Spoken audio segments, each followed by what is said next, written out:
Bismillah, Assalamualaikum warahmatullahi wabarakatuh. Baik Ananda, untuk pembahasan kita pada tema 6 dan subtema 4 ini adalah tentang ungkapan pemberitahuan.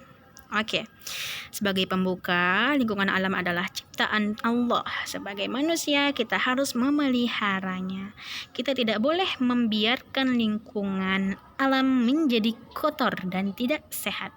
Lingkungan yang kotor akan membuat kita tidak nyaman.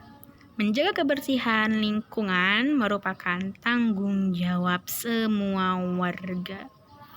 Ya sayang ya, menjaga kebersihan lingkungan itu tanggung jawab semua warga. Bagaimana cara kita memelihara ciptaan Allah ini, lingkungan ini? Caranya adalah dengan cara menjaga kebersihannya. Oke. Nah, berikut ada contoh ungkapan pemberitahuan ya nak ya. Nih ada Pak RT yang memberitahukan kepada salah satu warga bahwa hari Minggu, hari Ahad kita akan bekerja bakti. Kita harus segera membersihkan sampah-sampah di selokan agar desa kita tidak banjir. Kemudian seorang warga ini menanggapi, baik Pak RT, saya akan memberitahu warga lain agar mereka bisa meluangkan waktunya di hari Ahad.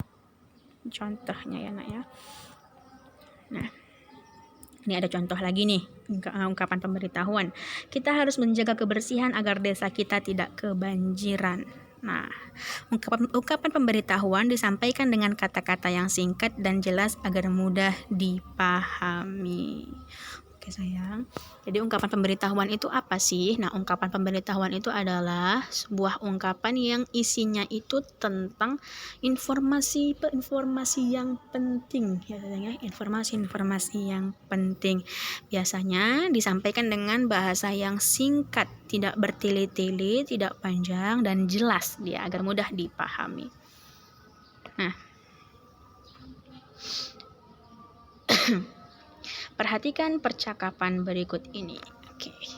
Ada Mei, Made, kenapa kamu tidak ikut bermain sepeda bersama kami hari Minggu? Made menjawab, maaf Mei, aku tidak bisa ikut kalian. Warga sekitar rumahku sedang kerja bakti. Kami membersihkan selokan-selokan agar tidak tergenang oleh sampah. Wah, tentu kamu senang sekali bisa ikut serta menjaga kebersihan lingkungan. Made menjawab, tentu saja Mei, kerja bakti diadakan sebulan sekali. Kita juga bisa ikut membantu. Di sini kalimat pemberitahuannya itu disampaikan oleh Made. Kan Mei bertanya kepada Made, kenapa tidak ikut? Nah, Made memberikan informasi kepada Mei mengapa ia tidak bisa ikut bermain bersama Mei. Oke, nah di sini ada catatan ya sayang ya. Ungkapan pemberitahuan itu diakhiri dengan tanda titik. Nah, lanjut. Ini dia menanggapi ungkapan pemberitahuan. Diingat setiap ada orang yang memberikan ungkapan kepada kita, berbicara kepada kita, kita memberikan tanggapan. Nah, agar informasi dapat dipahami dengan baik, pemberitahuan harus jelas dan tidak berbelit-belit. Oke, contoh. Dedi, sekolah kita akan mengikuti lomba sekolah sehat. Di sini Mei memberitahu Dedi bahwa sekolahnya akan mengikuti lomba sekolah sehat. Nah, di sini Dedi menanggapi, wah, berarti kita harus mempersiapkan diri dengan kerja bakti. Oke, ini tanggapan Dedi. Diingat nak, tanggapan itu tergantung dengan sesuai dengan apa yang diucapkan oleh orang kepada kita. Baik. Ini dia, menulis ungkapan pemberitahuan.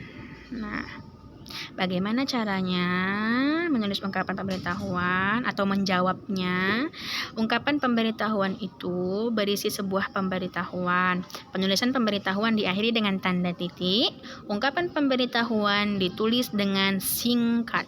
Bahasa yang digunakan jelas dan sederhana. Kemudian untuk tanggapannya bagaimana? Nih menjawabnya sayang ya. Ketika kita menanggapi seseorang, kita dapat berupa pendapat, persetujuan atau pertanyaan, dan tanggapan sebaiknya disampaikan dengan santun. Ya sayang, ketika orang berbicara sesuatu kepada kita, kita bisa menanggapinya dengan pendapat. Pendapat itu contohnya begini.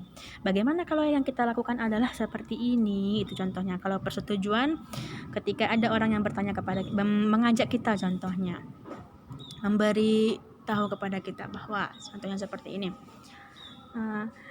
Bagaimana kalau kita kerja bakti besok, karena dengan kerja bakti kita dapat membersihkan lingkungan. Nah, jadi kita hidup dengan sehat, dengan nyaman. Oke, itu contoh pemberitahuannya. Kemudian ada yang bersetuju dengan pernyataan tersebut. Baiklah, mari kita lakukan. Saya setuju dengan pendapatmu. Oke, Masya Allah. Kalau pertanyaan bagaimana? Contohnya seperti ini. Hari Ahad kita akan melakukan pelatihan mencuci tangan dengan baik dan benar. Oke. Nah, kemudian nanti ada pertanyaan. Pertanyaannya bagaimana? Apakah ada yang perlu kita bawa untuk pelatihan besok, kegiatan besok? Nah, seperti itu ya. Seperti yang tadi Ustazah bilang, bahwa untuk menanggapi sesuatu itu sesuai dengan apa yang diungkapkan oleh seseorang. Dan ingat, ketika kita berbicara itu harus dengan bahasa yang santun. Oke, Masya Allah, jazakunallahu khairan. Nah, sekian untuk pembahasan pada pelajaran kali ini. Semoga bermanfaat. Assalamualaikum warahmatullahi wabarakatuh.